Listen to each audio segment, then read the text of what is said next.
Hello friends, मैं advocate Nripendra Singh Sinwar आपका अपने यूट्यूब चैनल लॉ डोर में हार्दिक स्वागत करता हूं।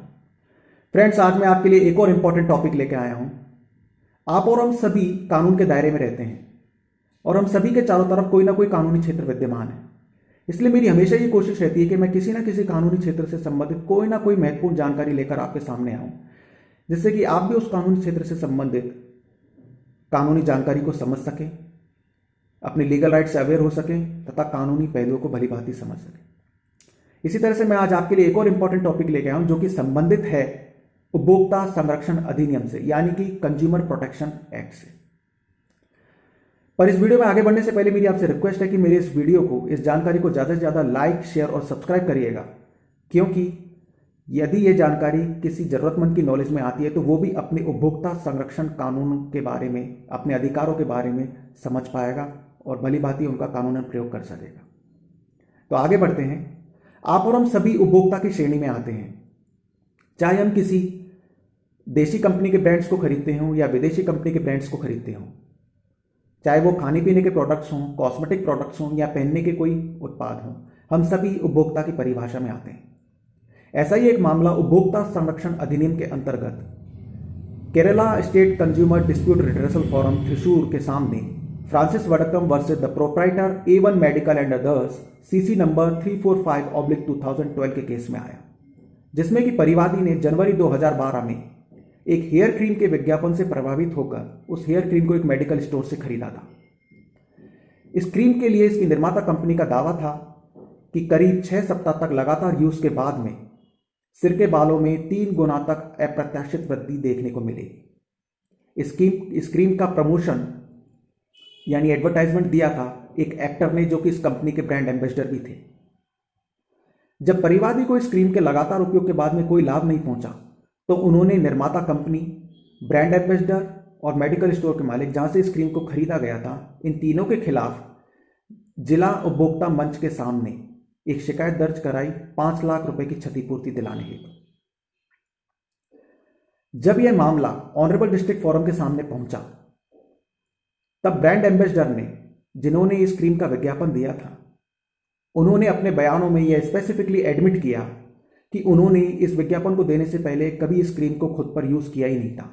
वो शुरू से ही अपने बालों के लिए अपनी मां द्वारा तैयार किए गए तेल को ही काम में लेते आ रहे हैं, उस तेल को ही यूज कर रहे हैं। उन्होंने यह भी एडमिट किया कि विज्ञापन में क्या क्या कहा गया इसकी उन्हें कोई जानकारी नहीं है, क्योंकि यह सारी निर्माताओं द्वारा रची हुई कहानी थी।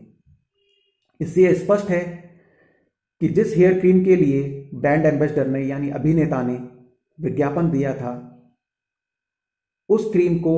उन अभिनेता ने खुद पर कभी यूज किया ही नहीं और उस क्रीम की गुणवत्ता, लाभ, हानि जांचे बगैर ही उस विज्ञापन को किया था। ऑनरेबल डिस्ट्रिक्ट फोरम ने सारी दलीलों को सुनने के बाद में स्पेसिफिकली ऑब्जर्व किया कि निर्माता कंपनी इस क्रीम के पॉजिटिव रिजल्ट्स देने में पूरी तरह से विफल रही है।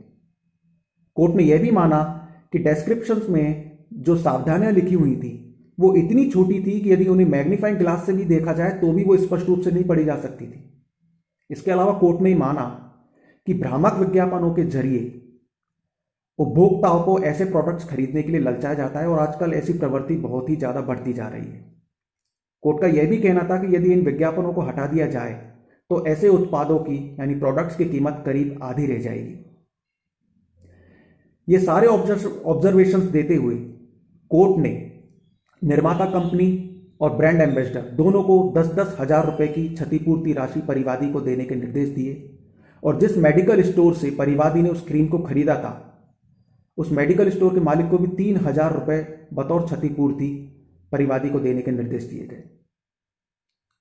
फ्रेंड्स, 2019 से पहले उपभोक्ता संरक्षण अधिनियम में सेलिब्रिटी एंडोर्सर्स के खिलाफ लाइबिलिटी तय करने का कोई प्रावधान नहीं था, परंतु 2019 में जब उपभोक्ता संरक्षण अधिनियम में संशोधन हुआ तो सेलिब्रिटी एंडोर्सर्स के खिलाफ भी लाइबिलिटी तय करने के स्पष्ट प्रावधान शामिल किए गए, जिनके अंतर्गत यदि कोई सेलिब्रिटी, एक्टर या ब्रांड एम्बेसडर किसी प्रोडक्ट का विज्ञापन करता है और उस प्रोडक्ट से किसी उपभोक्ताओं को जैसे लाभ उस विज्ञापन में दिखाए गए हैं वैसे लाभ नहीं मिलते हैं, तो ऐसे में ऐसे सेलिब्रिटी, एक्टर या ब्रांड एम्बेसडर को उपभोक्ता संरक्षण अधिनियम के अंतर्गत लाया जा सकता है। तो फ्रेंड्स, आपको ये जानकारी कैसी लगी मुझे कमेंट बॉक्स में जरूर लिखकर बताइएगा। और मेरी आपको यही सलाह है कि आप जब भी कोई प्रोडक्ट्स खरीदें तो उन्हें किसी भी ब्रांड एम्बेसडर, सेलिब्रिटी या एक्टर से प्रभावित हुए बगैर ही खरीदें। उस प्रोडक्ट को खरीदने में अपनी सूझबूझ और समझ का प्रयोग करें। और यदि फिर भी आपको उस प्रोडक्ट को खरीदने के बाद में संभावित लाभ नहीं मिलते हैं तो आप अपने जिले के माननीय उपभोक्ता जिला मंच की शरण ले सकते हैं या उपभोक्ता आयोग की शरण ले सकते हैं।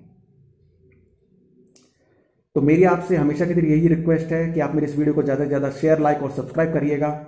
जिससे कि ये इंपॉर्टेंट जानकारी किसी जरूरतमंद तक भी पहुंचे और वो भी अपने कानूनी अधिकारों के बारे में जान सके। नमस्कार।